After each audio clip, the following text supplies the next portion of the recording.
ఈ అంత్య దినములో దేవుని ఆత్మను కలిగి ఉండాలి అని దేవుడు ఎందుకు చెప్తూ ఉన్నాడంటే, ఆత్మను కలిగి ఉన్నప్పుడే మన ఆత్మ నేత్రములు తెరవబడతవి.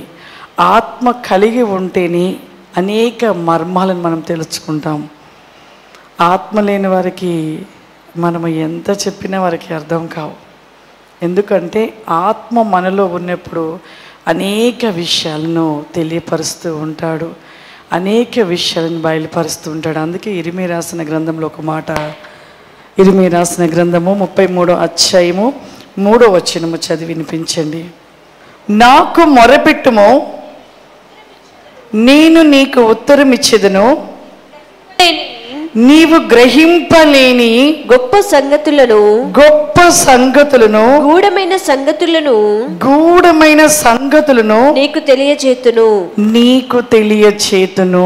హల్లెలూయా.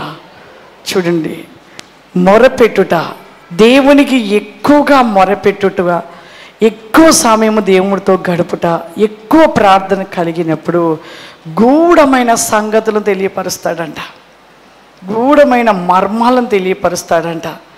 ఎప్పుడైతే పరిశుద్ధాత్మను పొందుకొని ఎక్కువ సమయం దేవునితో గడుపుతూ ఎక్కువ దేవునిలో ఉన్నప్పుడు అనేక విషయాలని తెలియపరుస్తూ ఉంటాడు.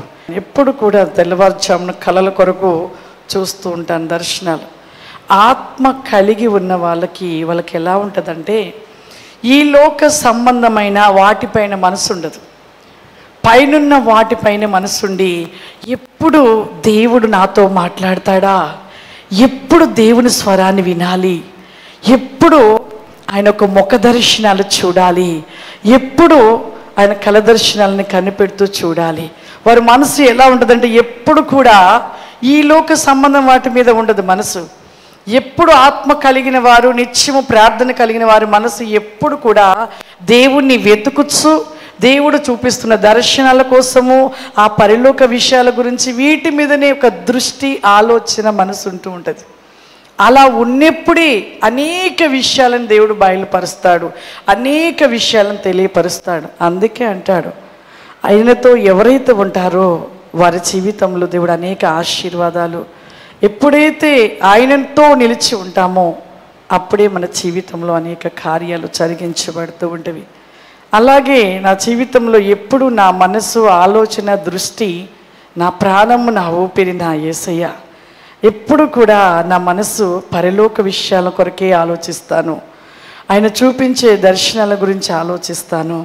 జరగబోయే విషయాలను ప్రభు తెలియపరిచినప్పుడు కనిపెడుతూ ప్రార్థన చేస్తూ ఉంటాను.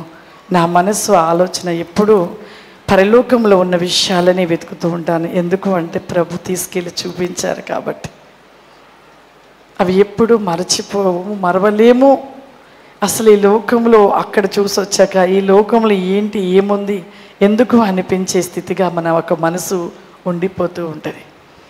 అలా నేను ఎప్పుడు కూడా దర్శనాల కొరకు ప్రార్థన చేస్తూ కనిపెడతాను. మీకు ఎన్నో ఆత్మానుసారమైన దర్శనాల విషయంలో ఎన్నో చూశారు, ఎన్నో దర్శనాల గురించి నేను వివరిస్తూ ఉండేదాన్ని. ఈ మధ్యకాలంలో మరలా యొక్క దర్శనాల గురించి మేము పెట్టట్లే యూట్యూబ్లో. దేవుని చిత్తమైతే మరలా మేము అవి పెట్టుతాం ఖచ్చితంగా. ఒక ఆత్మ రక్షించబడితే నీ రాజ్యంలో ఆనందం అని కేకలు పెడుతూ ఆనందపడుతుంటారు కదా. ఒక్కొక్క ఆత్మని నా యొక్క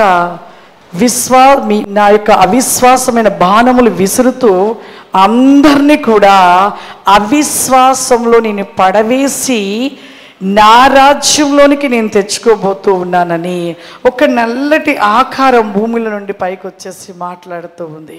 అలా మాట్లాడుతూ నవ్వుతూ కేకలు పెడుతూ ఉండగా వెంటనే నాకు మెలకు వచ్చేసి కూర్చున్నాను.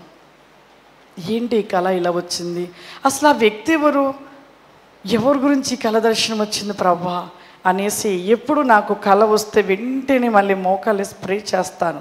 అసలు ఎందుకు ఆ కళ వచ్చింది, అది ఎవరి గురించి వచ్చింది, ఏం జరగబోతుంది, ఎవరికి ఈ కళ ఇలా ఎవరికి జరగబోతుందని ప్రే చేస్తుండగా ప్రభు నాకు ప్రకటన గ్రంథం చూపించారు. ఒకసారి చూద్దాము.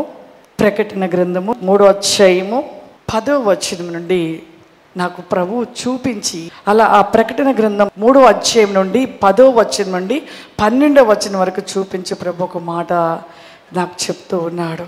అదిగో భూమి మీద ఉంటున్న ప్రతి ఒక్కరు కూడా అవిశ్వాసంలోనికి జారిపోతూ ఉండగా నేనిచ్చి ఉంటున్న నమ్మకమైన జీవితాన్ని మీరు పట్టుకుని బహు జాగ్రత్తగా ముందుకు సాగుడి అని దేవుని యొక్క స్వరము చేత ప్రభు నాతో మాట్లాడుతూ ఈ వాక్యాన్ని చూపించాడు. నాకు అప్పుడు అనిపించింది, ఏంటి ప్రభా ఈ ఒక వాక్యం అంటే ఈ భూమి మీద విశ్వాసం కలిగి ఉంటున్న ప్రతి ఒక్కరిని సాతాను అవిశ్వాసంలో పడవేయబోతుందా అని నేను అనుకున్నాను. కానీ అలా అనుకొని ప్రార్థన చేస్తూ ఉన్నాను. అలా ప్రార్థన కంటిన్యూషన్గా చేస్తూ ఉన్నాను. ఒకరోజు సడన్గా జూన్ నెలలో మొత్తము కూడా మరి వరద వచ్చేసి మందిరం అంతా కూడా మునిగిపోయినట్లుగా జూన్ నెలలో ప్రభు చూపించారు. చూపించాక నేను నా దగ్గర ఉన్న పిల్లలకు చెప్పాక ప్రార్థన చేస్తూ ఉన్నాము. కానీ అదేవిధంగా ఎంత భయంకరంగా మరి వరద విపరీతంగా వచ్చేసి ఖమ్మం పట్టణం అంతా కూడా మునిగిపోవడం జరిగింది. ఖమ్మం అంతా కూడా మ్యాక్సిమం చాలా మునిగిపోయింది. ఎక్కడో కొద్దిగా మాత్రమే ఉంది, మొత్తము మునిగిపోయి మందిరము కట్టి 2 years అయింది. 3వ సంవత్సరం కూడా పడలేదు. కానీ మందిరం అంతా కూడా అలా కొట్టుకొని పోయింది. అలా కొట్టుకొని పోయి ఇక ఎన్నో విమర్శలు ఎన్నో రకాలుగా వస్తూ ఉండగా అప్పుడు నాకు అర్థమైంది, నిజమే ప్రతి మనిషికి ఇక శోధన కాలము కాబట్టి విశ్వాసములో ఉంటున్న వారిని అవిశ్వాసంలో పడవేటకు అవిశ్వాసం అనే బాణాలను తయారు చేసి అపవాది ప్రతి మనిషి మీదకి విసరబోతూ ఉంది అనేది నేను అప్పుడు తెలుసుకొని ప్రార్థన చేస్తున్నాను. నిజమే ప్రియులారా, చూడండి, ఒక విశ్వాసమును కలిగి ఉన్న వ్యక్తిని ఎప్పుడు కూడా సాతానుడు కనిపెడుతుంటాడు. విశ్వాసము కలిగి దేవునిలో మనం అలా ముందుకు వెళుతూ ప్రతిదీ కూడా తెలుసుకుంటూ దేవుని ముందు భక్తి జీవితాన్ని కలిగి ఉన్నప్పుడు అపవాది తట్టుకోలేడు. వాడు పని ఏంటంటే ఏ విధముగైన అవిశ్వాసం అనే బాణంతో విశ్వాసిగా ఉన్నవాడిని పడవేయాలని చూస్తూ ఉన్నాడు.